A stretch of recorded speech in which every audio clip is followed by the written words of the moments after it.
Moi, c'est l'instructeur Mandeke Boumoy Fiston, Nazali instructeur canin. Et Lelo, Toza ko Tambola, Toye ko Sangana Lelo le 26 août, à l'occasion de la journée mondiale Yabamboa, où ils ont célébré chaque année, depuis 2004 plutôt, où Makambouana et Bandaki. Depuis 2004, Lelo, ça fait presque 21 ans, où ils ont célébré la journée mondiale Yabamboa dans le monde entier. Et Lelo Bisopé, Congo, à l'occasion, il y a journée Wana, Biso Asiko, association Yabasino technicien du Congo, de Tolobaki, Tovanaki ensemble, instructeur Francis Zinga, to Sololaki, pour que Tomekako Sangisa, Bandeko, pour que tu avances dans ma Kambwango. Donc voilà, naza vraiment un seconde, na moni basinophile nyonso, Bandeko nanga nyonso basinophile, baza ensemble na brigade canine, oyo bazali, Bandeko oyo biso to encadraka na brigade canine. En tout cas, toza un seconde makasi. Et puis, ça merci mingi na docteur Samba, na ba docteur Nyonso, oyo bazalaki vraiment impliqué na kati ya makambo. Là, na ko zanga te ko citer aussi docteur Dadou Tamboué, et puis inspecteur Njoli plutôt, et puis inspecteur bienvenu Bivens Yakuza de la Messani Kobengaye. Wana mwana ita via solo. Alors vraiment nous avançons malin métier à point de chute nabiso. On est ensemble, on est accompagné avec plusieurs inspecteurs, il y a vétérinaires et puis plutôt il y a aussi des docteurs qui sont là avec nous baza vraiment na SNO ya kotambola nabiso. Merci. Instructeur canin Francis Zinga. Les ezali journée mondiale ya Bamboa. Auto célébrant chaque année. Donc il y a un peu biso to lingaki ezala pe awa na RDC. To la sa combien mboa aza moninga. To la sa combien mboa roza la proche ya mutu. Yangona na ba animaux na biso à quatre pattes. Tozo avancer. Point de départ na biso ezalaki na station Mola. Siko tozo kende vers point de chute na biso o ezali palais du peuple. Na triomphal. Donc yangwana to sepeli mingi na basinophile kolakisa ndenge nini passion na biso ezo évoluer awa na RDC. Surtout ko valoriser domaine en tant qu'éducateur canin, en tant que dresseur, en tant que éleveur, biso nyonso to sangani awa pona ko valoriser journée oyo. Donc yangwana nous évoluer malembe. Yangwana le ba toujours moi za moninga.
effort nyonso bosali na ba bisika nyonso bouti na ba coin nyonso bouti na ba commune ba district ekeseni mais bosali quand même effort pour boya kokoma na o esika na mbela ya ba ndeko na bino ba sinophile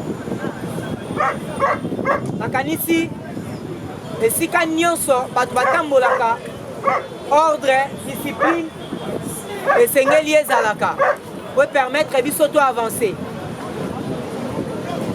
Akanisi biso nyonso basino technicien ya siko to telemiawa malgré ba différentes agences na biso oyo to outil mais étant que basinophile étant que bana ya siko il y a l'association des sinotechniciens, il y a Congo, nous sommes toujours unis.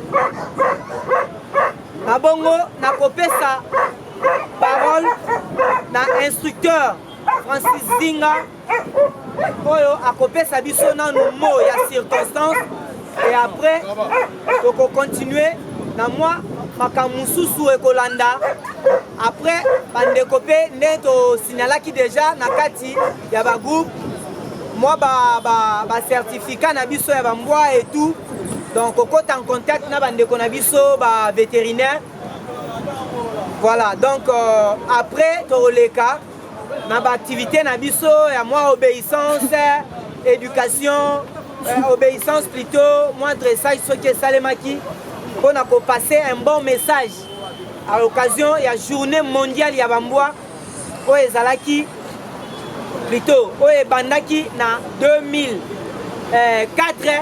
na États-Unis d'Amérique et pas il y a des konabiso moko ya sinophile ya ba grand sinophile comme on a ezalaki belge voilà na lelo ça fait presque 21 ans oyo ezalaka célébrer dans le monde entier mais pas na biso wa etikala jamais kozala célébrer pendant que nous vivons avec le chien dans nos familles de bakoma moko na kati ya mabota na biso.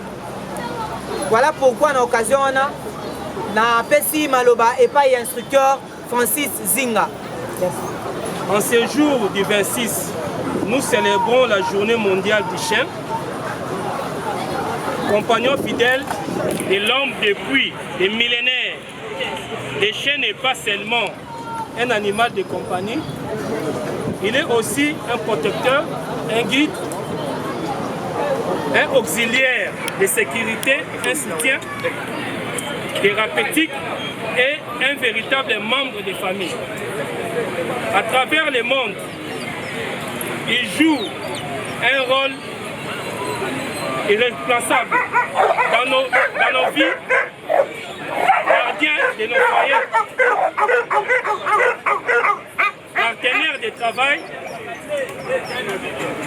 dans les forces de l'ordre, allié dans les recherches et les sauvetages, et même source de réconfort pour les personnes en situation vulnérable. Cette journée est aussi une occasion d'appeler à plus de responsabilités et de respecter envers nos amis à quatre pattes. Elle nous rappelle l'importance de leur bien-être, de la lutte contre l'abandon, de la protection contre la maltraitance et de la promotion d'une éducation canine responsable. En célébrant cette journée, rendons hommage à la loyauté, à l'intelligence et à l'amour inconditionnel que les chiens nous offrent. Prenons engagement de leur assurer une condition de vie digne, car prendre soin d'eux, c'est aussi honorer la relation unique qui nous unit entre l'homme et les chiens. Bonne célébration de la journée mondiale du chien. Là, nazo passé micro na brigade canine oyo ezalaki na biso elongo banda ebandeli baza orienté, baza encadrer pour que des ordres puissent alater. En tout cas, na ozanga te ko passer le micro na commandant ya brigade canine. Merci. Tous les Congolais en général, comme en particulier les Quinois, je vous souhaite tous une salutation de notre patrie. Mbote, Jambo, Betouabou, Kiamboteke, pour terminer par bonjour à tous. République démocratique du Congo, ministère de l'Intérieur, Sécurité, Décentralisation et Affaires coutumières, Police nationale congolaise, Commissariat général, commandement unité canine, copie réservée à monsieur le commissaire général de la police nationale congolaise, commissaire provincial de la ville de Kinshasa, commandant Léni. Objet, annonce de la cérémonie de la marche de santé à l'occasion de la journée mondiale des chiens. À monsieur le directeur de la sécurité publique d'ESP de la police nationale congolaise à Kinshasa, Lingwala. À l'occasion de la célébration de la journée mondiale des chiens, nous avons l'honneur de vous annoncer qu'une cérémonie spéciale sera marquée par une marche de santé.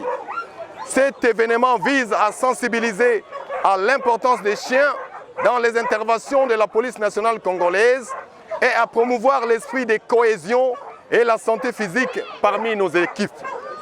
La marche de santé se déroulera du 25 au 26 août 2025 de la commune de Bandalungwa au Palais du Peuple. Nous comptons sur la participation active de toutes les unités concernées pour garantir le succès de cette initiative. Nous vous prions de bien vouloir prendre les dispositions nécessaires pour votre participation ainsi que pour la mobilisation des équipes sous votre commandement. Une coordination étroite avec les différents services est essentielle pour une organisation optimale.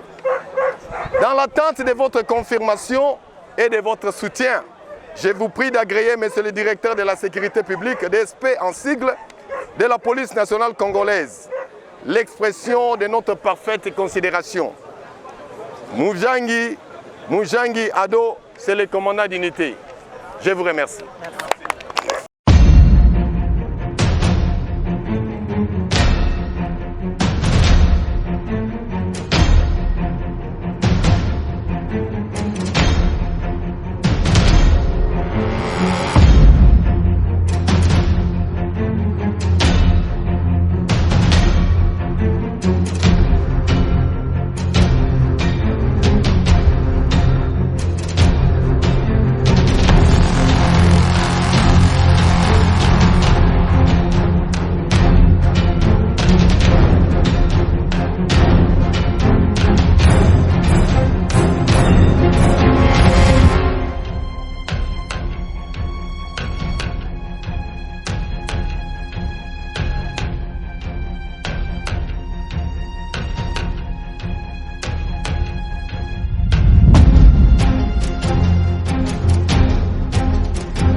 Azate, Constant Moutamba, son excellence Constant Moutamba, moko na biso Azate, lobby biso nyonso, basino technicien nyonso, ngai instructeur Mandeke, Kumoi Fiston, na lobby biso nyonso, basino film nyonso, tokozala lobby mpona makambo etali moko na biso. Bato bambwa nyonso biso yoyo cameraman twa image biso yoyo lobi nde napesi message lelo tokende kotala ye na ndako ezalaki le 23 lobi lelo eza le 26 tosangani lisusu journée mondiale ya bambwa na profite l'occasion mpe mpona kopesa biso message ya koloba ete lobi le 27 biso nyonso sinofilme nyonso yebaka ezwi son excellence Constant Moutamba ezwi sinofilme nyonso ezwi Constant Moutamba ezwi nani ezwi Constant Moutamba ezwi nani ezwi Constant Moutamba ezwi nani sinofilme biso nyonso tozali bomoko moko na biso azali na ntango moko eza un peu compliqué très difficile tosengeli tosoutenir ye tozala na ye loko lobi tozala lisusu koleka te toye lelo